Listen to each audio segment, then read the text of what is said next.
I just think there's a certain kind of continuity uh, between the living and the dead that I like to maintain when I try to teach. So all of these poets are safely dead, so you can have whatever opinion you wish to have about them. And so I'll just give you a sample of what we've got here. So we have Sylvia Plath, a couple of things by Sylvia Plath. We have two versions of the poem by Derek Walcott. Okay. We have two versions of a poem by Tom Gunn. And then we have a second Tom Gunn poem. And then, well, it looks like we don't have. Which one?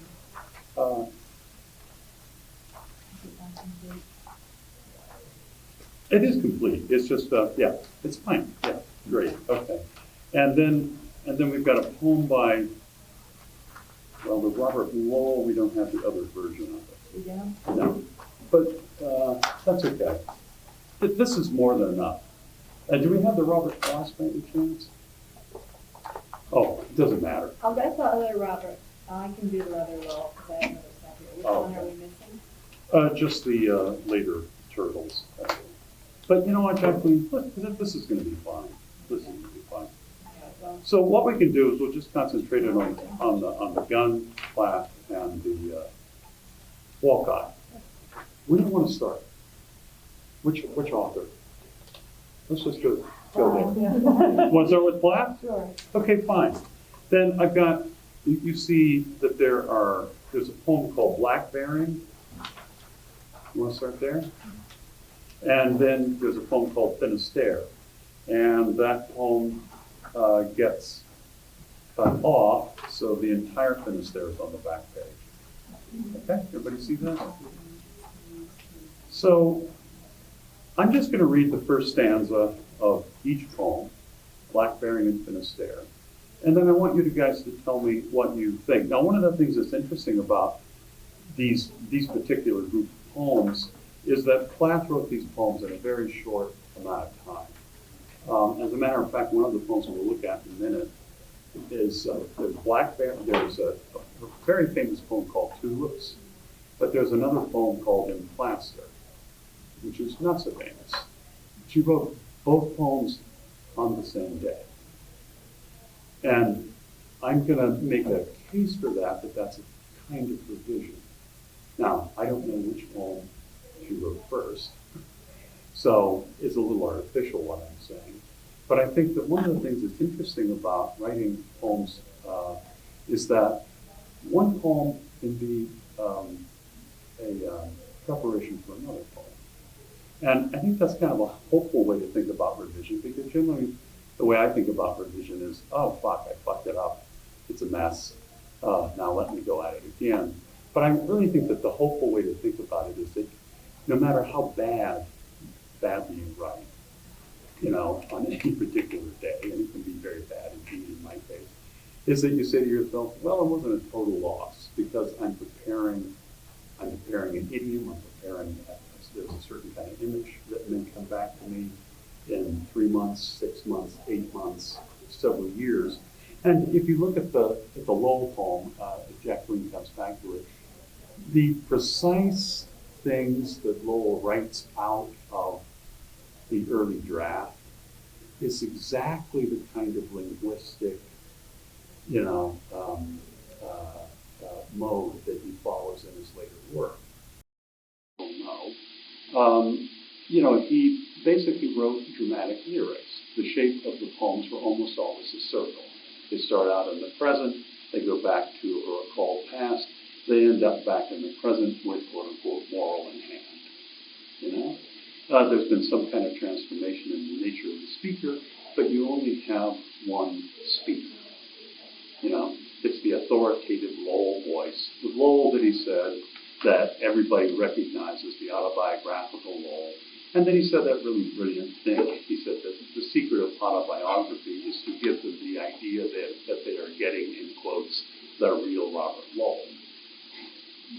Which is an interesting, sort of interesting different way to think about Lowell and the whole misnomer of confessionalism.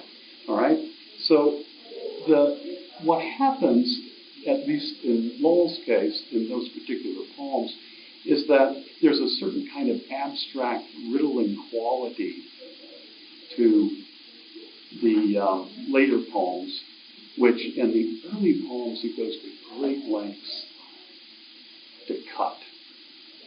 Everything has to be sacrificed to almost the conventions of what you might think of as a short story, right? And in the later poems, there's a poem called Home, in which he writes, again, throughout his life, he had, multiple mental breakdowns, and so he spent lots of time in mental institutions. And there's a poem called Home, and then there's a poem called Waking in the Blue, early, right? And Waking in the Blue is one of these, there's one speaker, and that speaker is the kind of authoritative, real Robert Lowell, who is telling you about everybody in McLean's, the mental hospital. And what happens in that poem, which is so interesting, is that there's only one other place where there might be a different shift in voice. And that's in the very first stanza. And he's describing, being in McLean's, and he has in a little parenthetical, this is the house for the mentally ill. And it's in a parenthetical. And it's almost as if he wants to bracket that off from his own persona in the poem, because it's as if admitting that outright is a form of contagion. And eventually, the course of that poem, the quote-unquote moral in hand, is realizing that he is like all of the other people in the mental institution that he is describing from this very, very, very slight distance. Okay? So that kind of revision is he's basically following out certain linguistic emphases that you can't have any speculative language in the poem.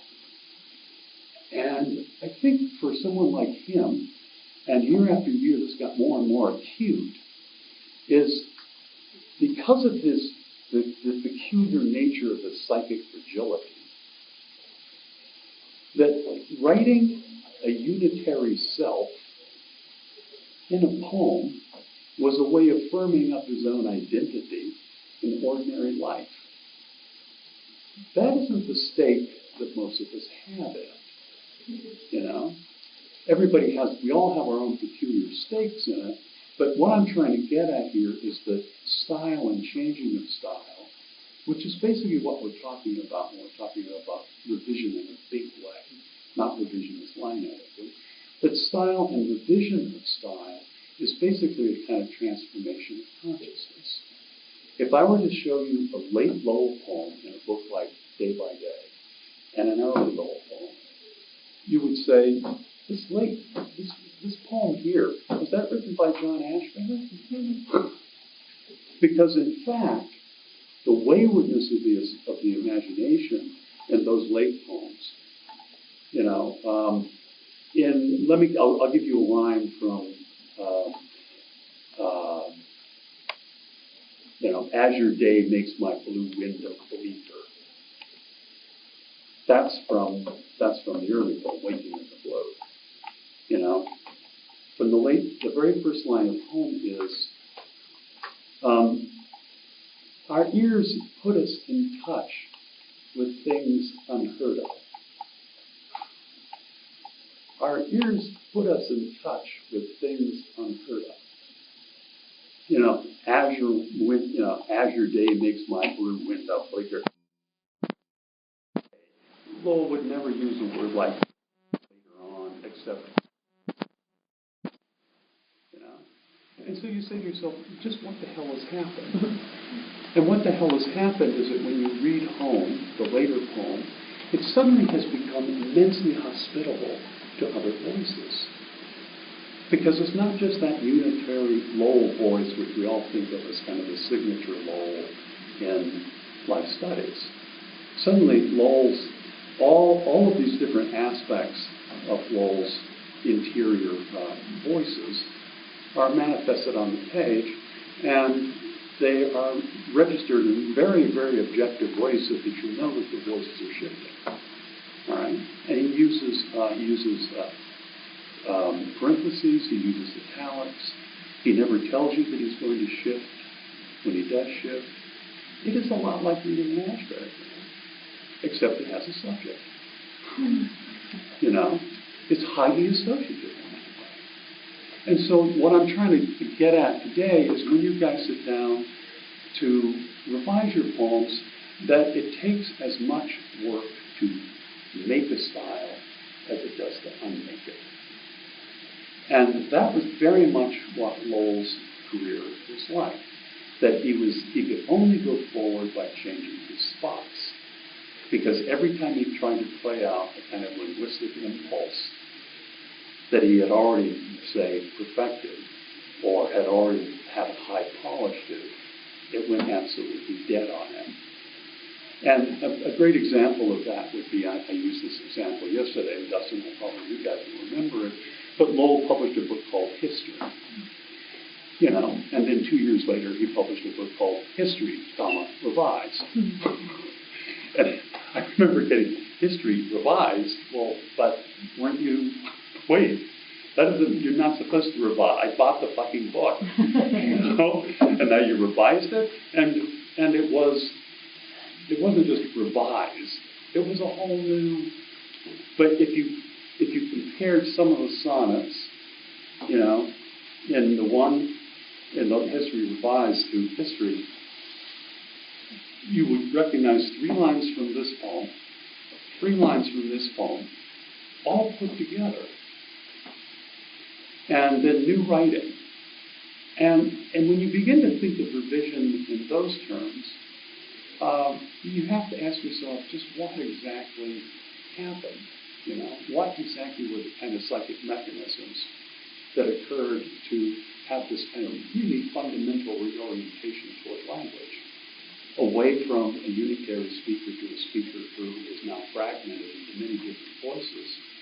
And the structure of the poem is no longer that circle. You know, it's more like a really loose limb. It's very amorphous. It'd be organized the way water is organized. You know, and you wouldn't really be able to say, well, this is the beginning, middle, and end. You could say this is beginning, middle, and end because the convention of publishing poems in the language words unfold over time. But the idea that in some larger sense, that Lowell was any longer interested in giving you the real Robert Lowell. I think by that time he realized that there wasn't a real Robert Lowell. And I think that was both, you know, kind of the tragedy of his life, and his life was a tragic one in many ways. But it was also kind of a testament to just the restlessness of his own mind in relationship to his former accomplishment. Because he didn't mind wringing the neck of his darlings. And he's got amazing lines in, say, a very early version of that poem called Waking in the Blue, which he gets rid of, and then you see him exactly, 20 some years later. That's exactly the kind of language he's following now. So I think that's kind of a hopeful thing. So you're suddenly writing language which doesn't feel like you. And you're kind of appalled at yourself. And you go, oh my God, it's so sappy, or it's so obscure, or it's so this, or it's so that. And just say, well, in 20 years, the need is here. That might actually be the linguistic impulse that I need to follow, as opposed to this other linguistic impulse. Or, you're in a workshop and everybody says, I like this thing in you. And then everybody sandpapers the rough edges off you. Whereas really, maybe it would have been the rough edges, which at the end of the day will be the most distinctive part of your writing. I mean, so that's one of the. So now I want to get back to Sylvia Plath. That kind of preamble. Anybody want to add anything or have a question about any of this?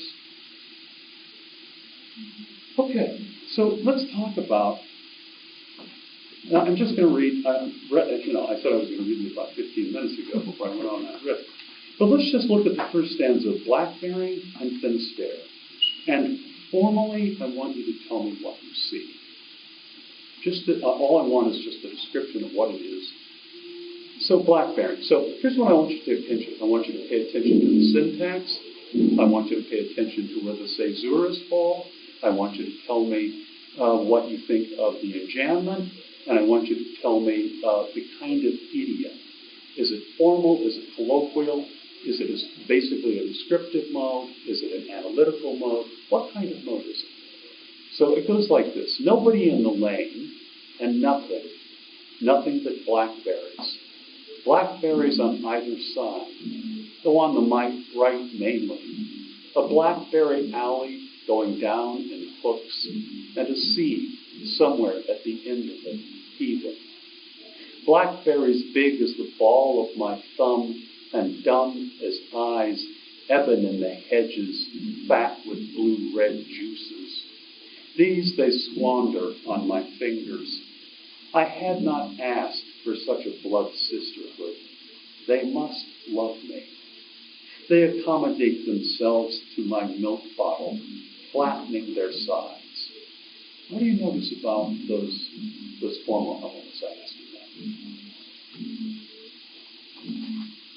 We have this kind of, right, all this enjambment as it sort of diminishes down to that fat skinny line, right? A skinny line, and in other words, that, and then 3 in-stop lines, right? When her language elevates, I think. Sort of down. You use this squander on the fingers, right? So yeah, that was the first thing I noticed. Yeah. 3 in-stop lines at the very end of that stanza. How many lines in that stanza? 9. Yeah. Okay, look over at Finisterre. Look at the last 3 lines of the first stanza. What do you got? 3 in-stop lines. I mean, and somebody told me about the caesuras, the pauses in the line. How many do you have? Generally, as a general rule, what is you doing with those?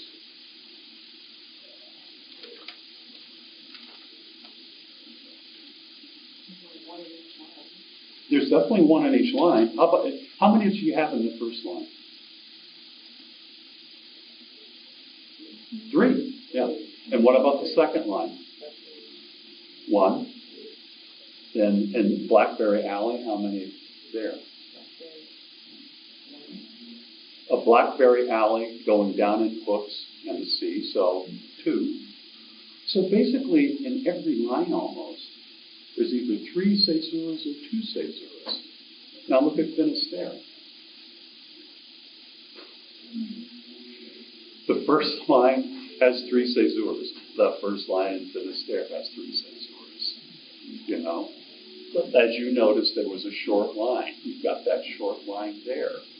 Look at the harsh enjambment, cramped on nothing, period, black. Then you go back, blackberries, big. It's amazing. It's like her imagination found a template to work out of. And because these poems are written, 6 or 7 days apart, it's sort of like the imagination said, okay, this is a form. I can work inside this form. And now I'm going to. And that frees her, I think. Because she was a relentless craftsperson. And whatever we may think of Ted Hughes and his arrangement, it's a very controversial subject, but in any case, Hughes did say a very, very true thing about her relationship to revision. And he said, if she can't make it into a table, she'll cut it down and make it into a chair. If she can't make it into a chair, she'll cut it down and make it into a stool. Now, that kind of obsessiveness is one of the things that I love about Plath. The immense control and will which is applied to the formal elements, So that then when you have the associative, the kind of wild associative, the way in which everybody talks about it as the kind of wild woman who went mad and wrote great poetry, when you actually look at the poems and you see how disciplined they are formally, you think, well, you know, it's a little bit like what Flaubert said about, you know, the purpose of form in art. He said, well, you know, I put all my passion into my art, and I live like a very tame bourgeois, you know? And it's a certain kind of psychic, you know, gesture there, kind of psychic economy, is sort of a form of psychic control, I think, that the formal obsession that she has is exercising in relationship to really, really kind of chaotic, very violent, I saw that happening in slow motion. But it was perfectly timed the word violent. So. But very violent, emotional, you know, very violent, very volatile emotional states. Okay? And those are the two things that have always impressed me, is the discipline of the associations as they unfold. She's an extremely disciplined writer in that way.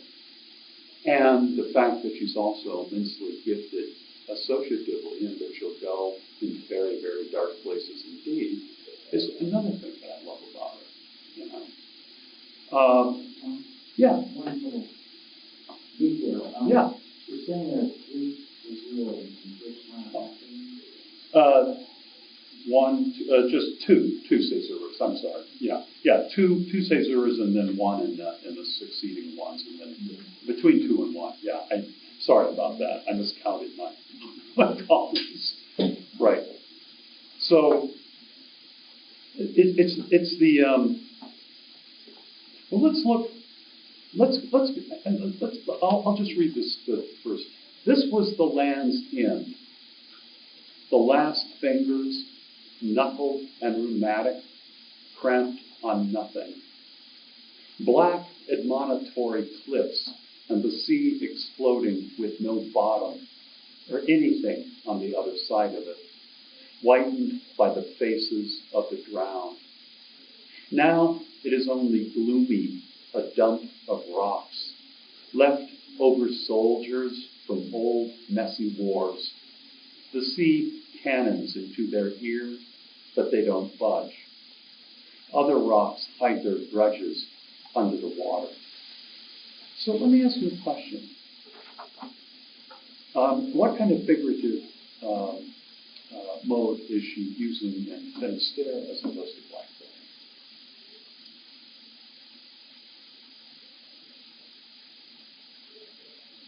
Oh, I don't want to play a guessing game here. In Finisterre, it's a kind of form of personification, right? Mm-hmm. Because you have fingers, whereas it looks as if it's a kind of heightened but naturalistic descriptive mode in Blackberry.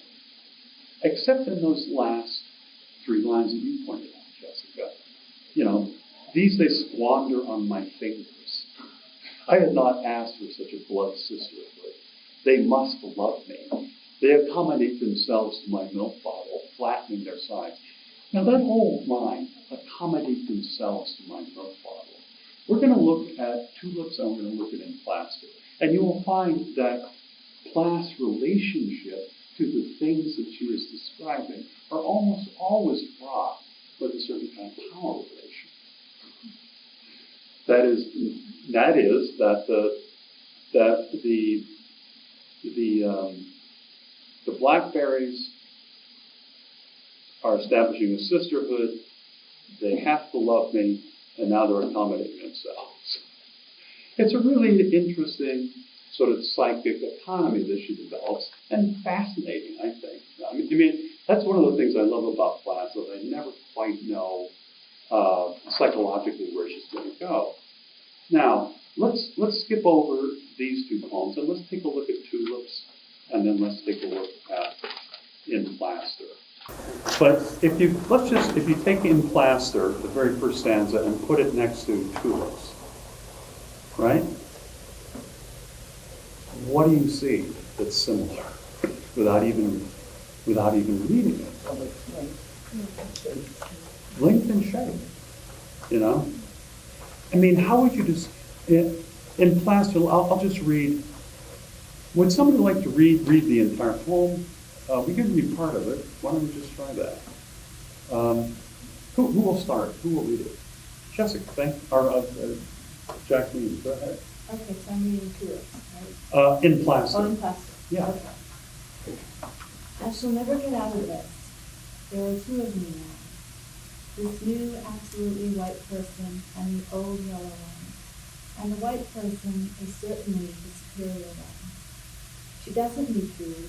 She is one of the real saints. At the beginning, I hated her. She had no personality.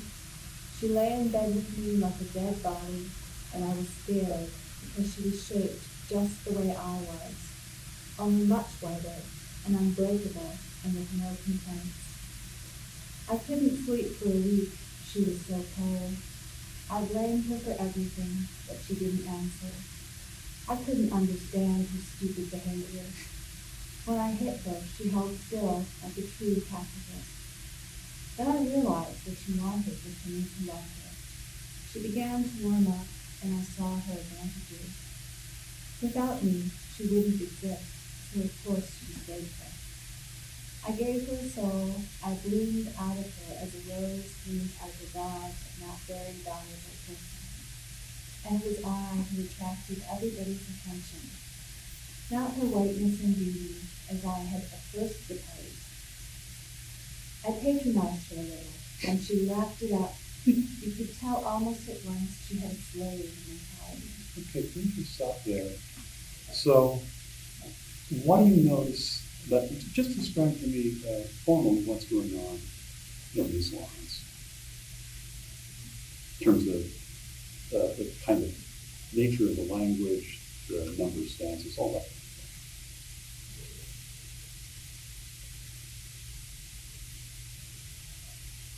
yeah, I'm reading it as somewhat like conversational, but Extremely conversational. It's a lot different than the Finisterre, right? Which is, you can feel all that rhetorical, like it's not teeth clenching, but it's pretty raw. It's like, this is writing, is what everybody declares to you. Whereas this is much more conversational. Yeah. And what do you notice about, so she's in a body cast, right? A plaster body cast. And she develops this relationship with it. And what is the nature of the relationship?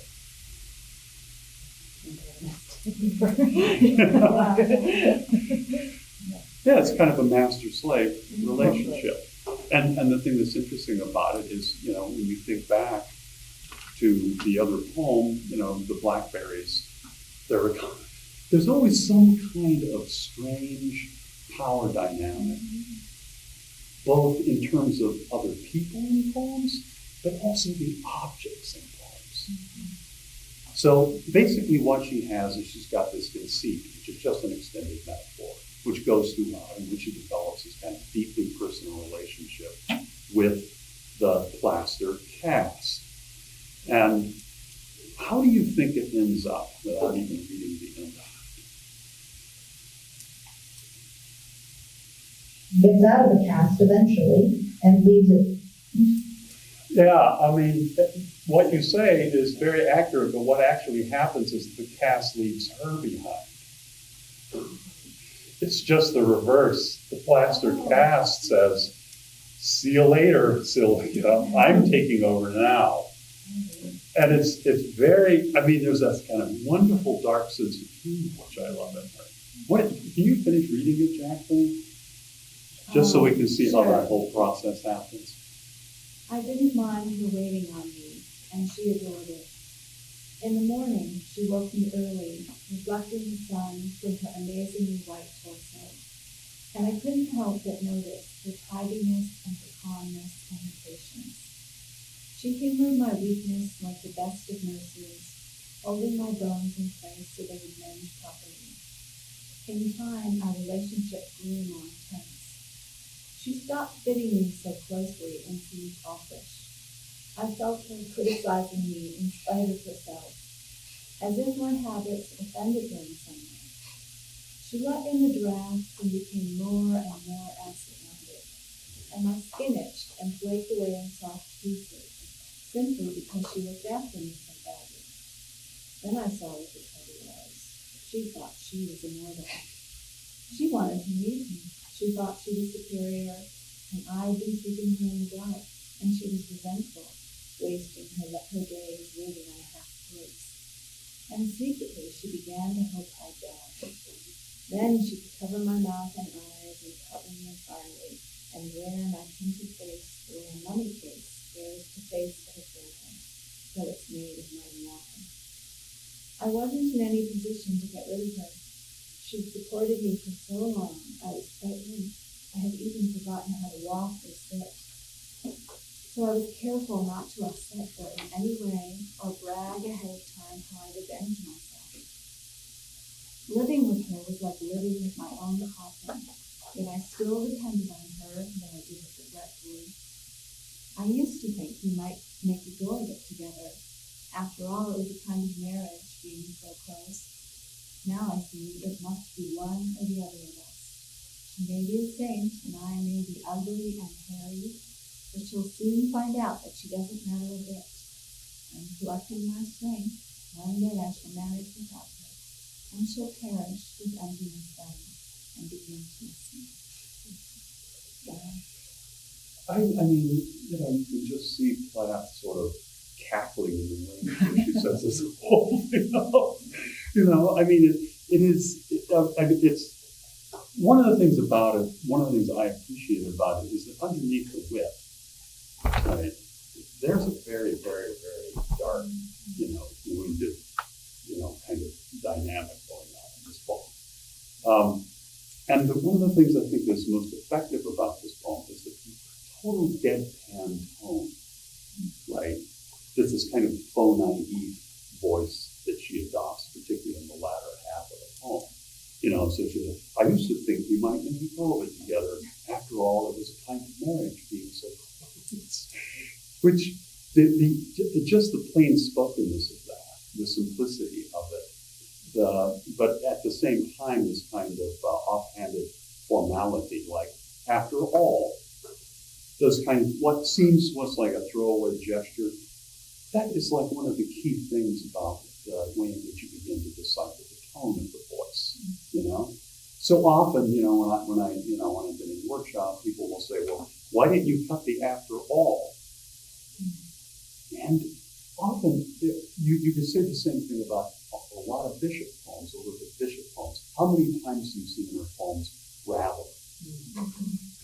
These kinds of throwaway, what look like utterly unimportant, missteps, because we have a kind of straightened notion of what it means to impress, as opposed to what Plath seems to be doing is trying to reveal character through vocal and accent, And there's a really, really great essay by Robert Frost, if you guys care to take a look at it. It's only like 4 or 5 pages, and it's called The Last Refinement, Vocal Imagination, The Last Refinement of Subject Matter. And in it, he talks about the way in which, if you want to not simply register, what he's talking about it is how in every line of verse, that the purpose of every line of verse is to make every other line sound as distinctive as it can from the rest of the poem. And just thinking about how Plath manages these different tones, right, as she moves through the poem, and how she uses the 7-line stanza to make these tonal shifts. Because she does have an argument here, right? I mean, the argument goes from setting up the conceit, right, in which I'm in plaster, there's this other person, and she's certainly the superior one, and then she has no complaints, and then I'm obviously inferior, and then without me she wouldn't exist. So there's this doubling of the self, right? And the self becomes both an oppressor, right? Someone who should love her but doesn't, And all through the imagination seems, and there's a kind of, I am now going to tell you about this state of my emotional development. In the next sense, I am now going to tell you about this state. So as you'll see, the only stanza which is not self-contained is the very first one. Everyone else, every other stanza has its own kind of psychic and tonal idiosyncrasy about it. So these are the things that we can think about. So the similarities that I think you will find between plaster and tulips are kind of remarkable. So let's just take a look at the very first line of tulips and the very first line of plaster. I shall never get out of this. There are two of me now. The tulips are too excitable. It is winter here. It's just amazing how similar the phrasing is. And the phrasing is the same all the way through the two poems. So if you guys are having a really, really, imaginatively hot day, and you say to yourself, God, I've got another one inside me. I'm just going to go for it. I don't have to worry about the idiom. It's already taken care of for me. It's going to be talking. It's going to be loose, right? I don't have to worry about the stanza shape. It's going to be 7 lines. I don't have to worry about the way in which the phrasing is going to happen. It's going to be, with either 1 or 2 clauses per line. I'm not even going to have to worry about the imagistic, the imagistic, the metaphorical resonance that I'm going to be drawing on, because in one poem it's plaster, and in the other poem it's tulips. Now, guess what kind of relationship she develops with the tulips? It's very similar to what happens in plaster. I mean, in fact, it's kind of scarily similar. Again, one person is dominant, and then that reverses, and then that person becomes oppressed. And the thing that's marvelous about Plath is that she's totally, there's a great phrase by Simone Weil, and she says, it is better to say that I am unhappy. Thank you so much. It is better to say that I am unhappy than that the world is ugly. And this is something that, Plath's prose kind of, leveled at her. Then people later on leveled other kinds of criticism at her. But the idea that her extremity was such, and that she was, and that it was her own subjective nature, which is, kind of making the world into this place of extremes. If you read a poem like by Richard Wilbur, in which he talks about meeting Plath, and he calls her poems in that poem, and it's kind of a wonderful poem in its own way. But he says that she writes poems free and helpless and unjust. And that was definitely, when I was a pup and I came across Plath years and years ago, that was one of the things that a lot of people said about her, free and helpless and unjust. And the Wilbur poem is an extremely good poem, but it also signals, I think, Wilbur's own care of a certain kind of psychic darkness, which Plath kind of went into. The thing I think you'll find interesting, though, about Plath is that she is extraordinarily objective about saying, but it's just me, folks. Because she uses the simile a lot. She also uses hypotheticals a lot, like the word seems. It seems, right? So she's signaling in lots of subtle ways that she knows, that you know, that she knows that it's me making the world look like this. And that's a kind of practical gesture, I think. I read a book recently, a very good book, in which it's almost entirely written in couplets. And as opposed to that being monotonous, the thing about it is the subtlety of this writer's ear is such that the couplets are infinitely varied. You know, they never sound the same. When people talk about, reading Pope, and it seems as if the entire universe can be enclosed in rhymed couplets, that every statement you could possibly make about the universe is a couplet. If you look at the verse movement inside the couplet, it's immensely varied. And that in itself, that's why if you're writing interesting formal, what we call formal, but all verse is formal, it doesn't matter. I mean, the idea that there's some kind of fetishized, wonderful, thing about metered verse is just stupid. It's only interesting if it's interesting. It doesn't matter if it's metered or all of those kinds of empty arguments that people get into. Is that avant-garde? Is it this? Is it that? It's just a lot of talk. Really, it's just individual works of art. You just have to see what their own terms are. So somebody read Tulips for us, will you? I'll read it. Great, nice stuff. So, do you know this poem? Have you read it before? I have not. Okay, go for it. Tulips. The tulips are too excitable. It is winter here. Look how wide everything is, how quiet, how snowed in. I am learning peacefulness, lying by myself quietly, as the light lies on these white walls, this bed, these hands. I am nobody. I have nothing to do with explosions. I've given my name and my day clothes up to the nurses, my history to the antithesis, and my body to surgeons. They have propped my head between the pillow and the sheet cup, like an eye between two white lids that will not shut.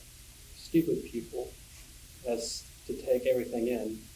The nurses pass and pass. They are no trouble. They pass the way gulls pass inland in their white caps, doing things with their hands, one just the same as another. So it is impossible to tell how many there are. My body is a pebble to them. They tend it as water tends to the pebbles it must run over, smoothing them gently. They bring me numbness in their bright needles. They bring me sleep. Now I've lost myself. I am sick of baggage. My patent leather overnight case, like a black pillbox, a husband and children smiling out of the family photo. Their smiles catch onto my skin, little smiling hooks. I have let everything slip, a 30-year-old cargo boat, stubbornly hanging on to my name and address. They have swabbed me clear of my loving associations, scared and bare on the green plastic pillow trolley. I watched my tea set, my bureaus of linen, my books sink out of sight, and the water went over my head. I am a nun now. I've never been so pure. I didn't want any flowers. I only wanted to lie with my hands turned up and be utterly empty. How free it is. You have no idea how free. The peacefulness is so big it dazes you. It asks nothing, a name tag, a few trinkets. It is what the dead close on. Finally, I imagine them shutting their mouths on it, like a communion tablet. The tulips are too red in the first place. They hurt me. Even through the gift paper, I could hear them breathe, quietly, through their white swaddlings, like an awful baby. The redness talks to my wound. It corresponds. They are subtle. They seem to float, though they weigh me down, upsetting me with their sudden tongues and their color. A dozen red lead sinkers around my neck. Nobody watched me before. Now I am watched. Snags and eddies around them, the way a river snags and eddies around a sunken, rust-red engine. They concentrate my attention. I was happy, playing and resting without committing itself. The walls also seem to be warming themselves. The tulips should be behind bars, like dangerous animals. They are opening like the mouth of some great African cat. And I am aware of my heart. It opens and closes. its bowl of red blooms out of sheer love of me. The water I taste is warm and salt like a sea. I come from a country far away as help. It's an amazing poem, isn't it? All the logistic transformations that go on, and I mean, from the very first line, the tulips are too excitable. It is winter here. To all the way down to the part where they are like great African cats. And I'm just curious, how can somebody just describe the way you think that the relationship with the tulips develops? Just kind of map it psychically. Yeah, great, thank you, Bill. It seems more complex than Yes. in posture. The first day, the tulips are like adversarial. She desires to use herself. She desires this sort of peacefulness she associates with, a kind of death-like nothingness. But the tulips disturb that, and eventually she begins, I like a sort of mutual action where they watch me. Yeah. And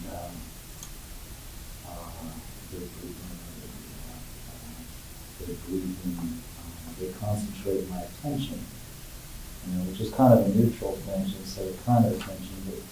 And then later on, they're really, she sees it as this love, and the tulips are bringing her back. Yeah, I mean, I think, yeah, I totally agree with you. It's like in class, it's kind of wit, it's a conceit, it's carried through. But this poem is like the bottom falls out, And the way in which she kind of comes to that realization at the end, the water I taste is warm and salt like the sea, and comes from a country far away as hell. But I love what about that image of the heart in that last stanza? I am aware of my heart. It opens and closes its bowl of red blooms out of sheer love of me. It's just gorgeous. And what is the difference in tone of voice? There's a certain kind of, like when you said, like a certain kind of neutrality in terms of the classer, which is sort of arch and kind of flip. And then this poem has this kind of 3-0, almost, very quiet, verging on despair, resignation about it. But at the same time, as you're reading it, the imagistic transformations are incredible. And one of the things I love about it is, look how carefully she prepares each one of these imagistic transformations. So if you look at 1, 2, 3, 4, 5, the 6 stanzas say. So this is where, the tulips are too red in the first place, they hurt me. Even through the gift paper, I could hear them breathe lightly. So you have gift paper, then they're personified as breathing. Then the gift paper turns into swaddlings, and then the swaddlings turns into a baby. And she does that with such care, again and again and again. And it's the like awful baby, which is that ethical gesture I was talking about. And then the next, their redness talks to my wound, it corresponds. I mean, if there was some way in which she flipped that statement, then you would know, then it would not have the same kind of, I know that I am doing this to myself, reader. And then they are subtle. Now look at this, how this imagistic transformation happens. They seem to float, which of course goes back to the previous stanza in which he's being drowned. They seem to float, though they weigh me down, upsetting me with their sudden tongues and their color. And then that wonderful, a dozen red lead sinkers round my neck. And it's those kinds of transformations moving from stanza to stanza. So in that stanza, you have 2 transformations. You've got the tulips as, they become this kind of oppressor. Then in the next two lines, they become this awful baby. Then there's this statement about how the redness, talks to the wound, and you see how that happens because of the redness of blood, the redness of a wound. And then going back to the water metaphor, in which they become these dozen lead sinkers, pulling her down in the same way that she was pulled down in the previous stanza. I can talk about it that way and it just kills the poem. But the thing about it is, it's just the amazing way in which her imagination is both incredibly loose and at the same time just amazingly free. It's really almost uncanny thing in both poems.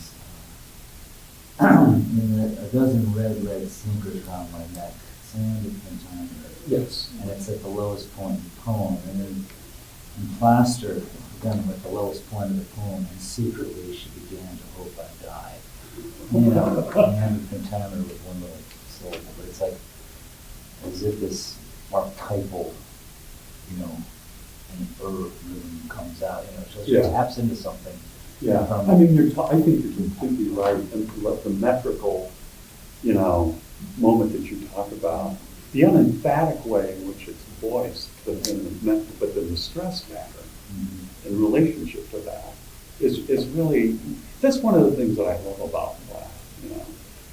It's you feel that there's a certain kind of,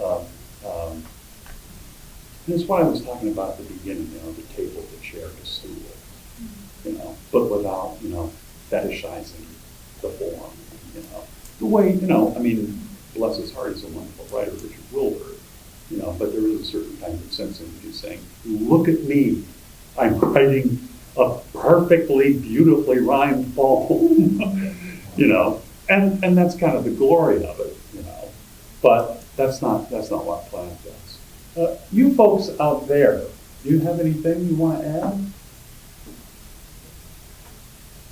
Simone, what time is it where you are? 10:39. 10:30. Okay. Can we go on to, how much time do we have left? We need to attend Jeff's workshop. Oh, so it's time. Yeah. Okay, well, thanks a lot, folks. Now, I'll just give you a quick thing. On the Tom Gunn poem, there's a very great poem in there called Saturday Night, which is basically about his experiences going to San Francisco bathhouses. And it's written in Kurt's Arena. And there's a long, many year lag between the first version and the second version. And so in the second version, AIDS has happened, and he makes the point that he keeps the first 15 lines of the poem. This is pre-AIDS.